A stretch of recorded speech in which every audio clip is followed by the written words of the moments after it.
ఈ రోజు మనం ఆటో ఇమ్యూన్ డిసీజెస్ గురించి తెలుసుకుందాము. నమస్కారం, నేను doctor Varalakshmi, consultant in Medinine homeopathy.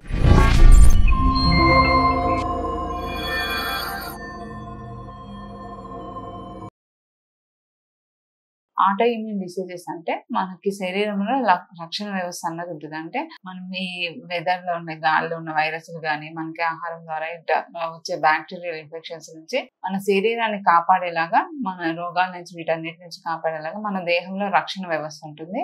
ఈ వ్యాధి నిరోధక శక్తి ఏమవుతుందంటే దీనిలోని మార్పుల వలన కొంతవరకు మన శరీరం మీదనే ఇవి దాడి చేయడం వల్ల మనకి వచ్చే సమస్యలనే ఆటో ఇమ్యూన్ డిసీజెస్ అని అంటాం అనమాట. ఈ ఆటో ఇమ్యూన్ డిసీజెస్ అన్నవి చాలా రకాలు ఉంటాయి అన్నమాట. కొంత ఆటో ఇమ్యూన్ డిసీజెస్ గురించి తెలుసుకున్నాము. మనకి ఈ థైరాయిడ్ లో మనకి గ్రేవ్స్ డిసీజ్, హర్షిమోటోస్ థైరాయిడైటిస్ అని అంటారనమాట. దీంతో పాటు మనకి సోరియాసిస్ కానీ, విటిలిగో సమస్యలు కానీ, కొంతవరకు మనకి ఇంకా చూసుకున్నట్టయితే ఈ ఎలోపేషియాస్, ఇవన్నీ కూడా ఆటో ఇమ్యూన్ డిసీజెస్ అవుతాయి. దాంతో పాటు మనకి ఏదైతే ఉన్నదో మనకి ల్యూకోడర్మా అంటాం అనమాట. దీంతో పాటు స్క్లీరోడర్మా, మనకి మయోపతి, ఇవన్నీ కూడా లూపస్ అన్నది ఒక ఆటో ఇమ్యూన్ డిసీజ్ అంటాం అనమాట. ఇలాగా మనకి చాలా రకాల ఆటో ఇమ్యూన్ డిసీజెస్ అనేవి ఉంటాయి అనమాట. ఈ ఆటో ఇమ్యూన్ డిసీజెస్ అన్నవి మనకి దీర్ఘకాలికంగా కొనసాగుతుంటాయి అనమాట.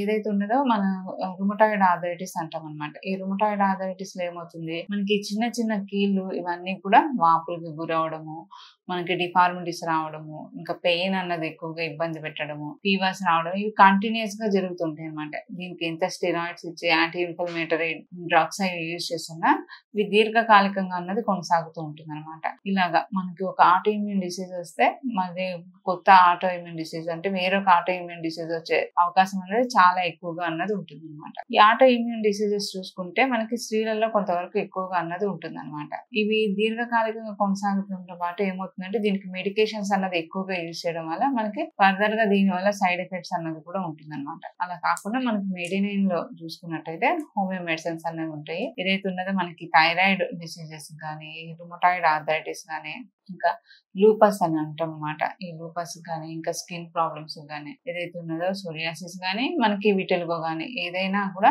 మనకి అన్ని రకాల సమస్యలకి మనకి మెడిసిన్స్ అన్నది ఉంటుంది. దీంట్లో ఏమవుతుందంటే ఈ ఆటో ఇమ్యూన్ డిసీజెస్ లో మనకి ఇమ్యూనిటీ పవర్ కూడా తక్కువగా ఉండడంతో ఈ ఇమ్యూనిటీని బూస్టప్ చేసుకుంటూ ఈ డిసీజెస్ అన్నది క్రానిసిటీ అన్నది తగ్గించుకునేలాగా మనకి మెడిసిన్స్ అన్నది ఉంటుంది అనమాట. ఇది ఏమవుతుందంటే మనకు కొంతవరకు ఆహార నియమాలు పాటించుకుంటూ మనం స్ట్రెస్ లెవెల్స్ ని కూడా కంట్రోల్ అన్నది పెట్టుకోవాల్సి ఉంటుంది అనమాట. ఏదైతే ఉన్నదో మన స్ట్రెస్ లెవెల్స్ కూడా కొంతవరకు ఈ సమస్యలు ఎక్కువగా తీవ్రం అవడానికి దోహదం చేస్తాయి. కాబట్టి వాటిని కూడా కంట్రోల్ చేసుకుంటూ మనకు ఇచ్చే డైట్ ప్లాన్ గానీ, మనం ఇచ్చే సజెషన్స్ అనేది ఫాలో చేస్తే ఇవి చాలా వరకు మనకి రెగ్యులర్ అవుతాయి. ఏదైనా కూడా మనకి ఆటో ఇమ్యూన్ డిసీజెస్ లో అంటే మనకి ఈ డిసీజెస్ లో ఏమవుతుందంటే సమస్య కొంచెం తీవ్రత దాల్చకుండా మనం ఎర్లీ స్టేజ్ లోనే కొంచెం వరకు డయాగ్నోస్ చేసుకోవాలని, మనం వీలైనంత వరకు హోమియో మెడిసిన్స్ యూజ్ చేసుకున్నట్టయితే త్వరగా ఈ సమస్యలు అనేది పరిష్కారం అనేది పొందగలుగుతాం.